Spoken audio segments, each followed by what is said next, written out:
सोचिए अगर आपकी जिंदगी एक लूप में फंस जाए और आपको एक ही दिन को बार बार जीना पड़े, ऊपर से कुछ खतरनाक लोग आपकी जान के पीछे पड़े हैं। कुछ ऐसा ही हो रहा है रॉय के साथ, इसलिए पहले से ही जानता है कि आखिर क्या होगा। हर संभव न सिर्फ इस एक हत्यारे से निपटता है, बल्कि हर रोज हेलीकॉप्टर में एक आदमी मशीन गन लिए उसे गुड मॉर्निंग बोलने पहुंच जाता है, जिसे रॉय भैया ने चाकू मार दिया। इस सब के बीच वह अपनी एक्स वाइफ की फोटो को निहारने लगा और प्लाट में ब्लास्ट होने से ठीक पहले कूदकर सीधा एक ट्रक पर लैंड हुआ। वैसे हर बार ऐसा नहीं होता, कभी कभी ट्रक भी आयरलैंड कर जाता है। इसके बाद हर रोज एक आदमी से उसकी कार छीनता है और फिर ये हुआ इसके स्क्रीन पर लिखा है, मतलब अब तक 79 तो जीत चुका है। इसके बाद रॉय को इतना तो समझ आ गया था कि कोई तो उसे मारना चाहता है, मगर क्यों यह नहीं पता। तभी रास्ते में कुछ औरतें उसे गोली मार देती तो कभी एक बहनों से बम से उड़ा देती। एक तलवारबाज लड़की हर बार उसे मारने से पहले अपना नाम बता दी थी। इसके बाद उसका एक हमशक्ल भी जो उसकी जान के पीछे पड़ा था। रॉय को भरोसा था कि उसकी एक्स उसके सभी सवालों का जवाब दे सकती है, तो इसीलिए कॉल लगाया, मगर कॉल उसके बॉस वेंटर ने उठा लिया, जिसके पीछे बहुत ही भड़की हुई मशीन थी। उसने यह भी बताया कि जय माँ की तो कल रात को ही एक्सीडेंट पर मौत हो गई, यानी उसका टाइम लोग शुरू होने से पहले ही जमा मर चुकी थी। वह बहुत हताश हो गया, लेकिन उसके पीछे लग यह खतरनाक लोग उसे दुख भी नहीं बनाने देते। अगले दिन रोज की तरह रॉय तेजी से गाड़ी दौड़ाकर अपनी जान बचाता भाग रहा था। उसने किसी तरह उसका पीछा करने वाली औरतों से वह ग्रेनेड लॉन्चर छीन लिया और उन्हीं के हथियार से उन्हें उड़ा दिया। इसके बाद भी फेवरेट मॉडल कैफे में पहुंचा और थोड़ी पेट पूजा करने लगा। इसी बीच हम देव को देखते हैं, जो एक सिक्योरिटी कंपनी में काम करता है। दूसरी तरफ वाइफ नाम की एक फेमस चाइनीज तलवारबाज भी वहां मौजूद थी। रहने शराब पीते हुए नोटिस किया कि इतने में सभी लोग इकट्ठा होकर रॉय को मारने आ गए और उसे गोलियों से भून दिया। इसके बाद हमें एक टाइम लूप में जाने से पहले का दिन दिखाया जाता है। वह अपनी एक्स वाइफ के ऑफिस में सिक्योरिटी डिपार्टमेंट ज्वाइन करने के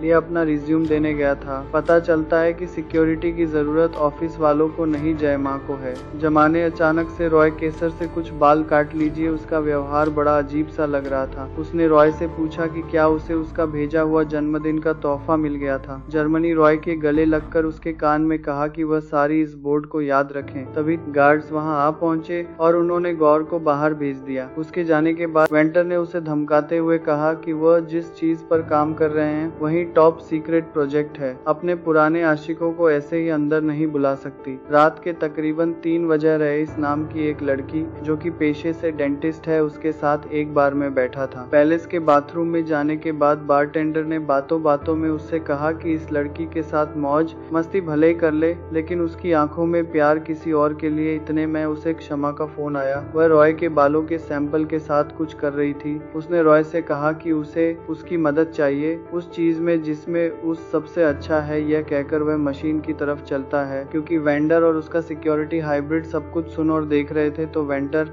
ने जमा को पकड़कर उसके पास लाने का ऑर्डर दिया। अगले दिन सुबह जब वो उठा तो उसने जमा के कहे मुताबिक उसका दिया हुआ जन्मदिन का तोहफा ढूंढा। वह यॉर्कशायर इस नाम की यह किताब थी, लेकिन इससे पहले कि वह इसे पढ़ पाता हेलीकॉप्टर में बैठकर मशीन गन वाले भैया आ गए और रॉय की गेम कर दी। लेकिन अब के किसी तरह बचता बचाता जय माँ की गिफ्ट हुई किताब के साथ एक अंडरग्राउंड गेमिंग स्टोर में। किताब पढ़कर उसे पता चला कि समय किसी के लिए नहीं रुकता। किताब में कुछ भी काम का नहीं लगा। अचानक से उसकी नजर अपने बेटे जो पर पड़ी, लेकिन जो को यह नहीं मालूम था कि राय ही उसका बाप है। क्योंकि उसे अपने बेटे के साथ समय बिताकर अच्छा लग रहा था, तो उसने सोचा कि चलो इसे पिज्जा खिलाते हैं। वहाँ से बाहर निकलते हीरोइन नोटिस किया कि भी वहाँ गैंग की एंट्री हो गई और वो समझ गया कि वो ज्यादा देर तक जिंदा सिर्फ इसलिए रहा क्योंकि वो अंडरग्राउंड एरिया में था, जहाँ उसे कोई ट्रैक नहीं कर पाया। रॉय ने अपने बेटे को गोलियों से बचाया और अपनी आखिरी सांस भरते हुए कहा कि उसका असली पिता है। आखिरी लम्हे में गौर अपने बेटे की आंखों में अपने लिए एक नए जोश के साथ उठा। उसमें सुबह उस पर हमला करने वाले आदमी से पूछा कि उन्होंने ट्रैक कहाँ लगाया है। अब रॉय कैसे भी ट्रैकिंग डिवाइस ढूंढना चाहता था। वह अपने बाथरूम में गया और अपनी बॉडी और कपड़ों में ट्रैकिंग डिवाइस को ढूंढने लगा, मगर बहुत ढूंढने पर भी उसे कुछ मिला नहीं। फिर रॉय को सिक्योरिटी ऑफिस से पूछा कि अगर उसे किसी की बॉडी में ट्रैकिंग डिवाइस फिट करना हो कहाँ करेगा, जिस पर डीएम ने बताया कि छुपाने की सबसे बढ़िया जगह है कि किसी के दांत के अंदर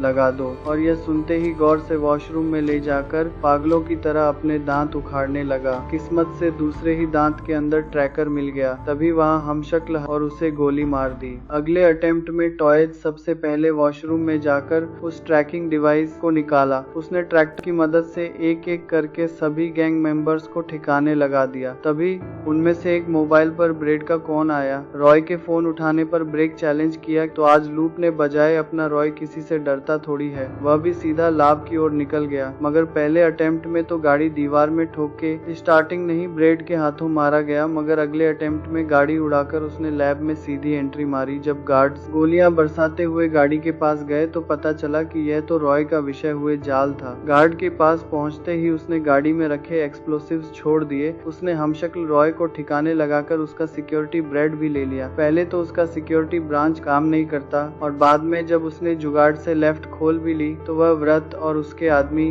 गश्त लगाए बैठे थे, तो उसने खुद को भी गोली मारकर दोबारा से ट्राई करने का फैसला किया। अपने अगले अटेम्प्ट में रॉय पहले से ही जानता था कि वो लोग गिफ्ट खुलने पर उसका इंतजार कर रहे होंगे, तो वो साइड से गया और सबको खत्म कर दिया। आगे चलकर उसका सामना जय लोग गिफ्ट खुलने पर उसका इंतजार कर दिया था, जो कि बहुत खतरनाक तलवार पास है, पर रॉय के पास तो बंदूक है। लेकिन जब उसने ट्रिगर दबाया तो पता चला कि बंदूक खाली की ओवर कॉन्फिडेंस के चक्कर में राय भैया मारे गए। रॉय ने बहुत बार उसे हराने की कोशिश की, लेकिन वह अनशन नहीं जी पाता और वो हर बार उसे एक ही बार में खत्म कर देती। एक अटेम्प्ट में वेंटर ने उसे जिंदा पकड़ लिया और मारने से पहले अपने टॉप सीक्रेट प्रोजेक्ट के बारे में बताने लगा। दरअसल जो मशीन हमने देखी थी उसका नाम है वह साइरस स्पिंडल और उसमें ताकत है इतिहास को बदलने की। असलियत में जो भी उसके साथ हो रहा था, राय के बालों के इस्तेमाल से उसके डीएनए को मशीन में डाल दिया था। उसकी वजह यह मशीन, और यह बात साफ थी कि वेंटर को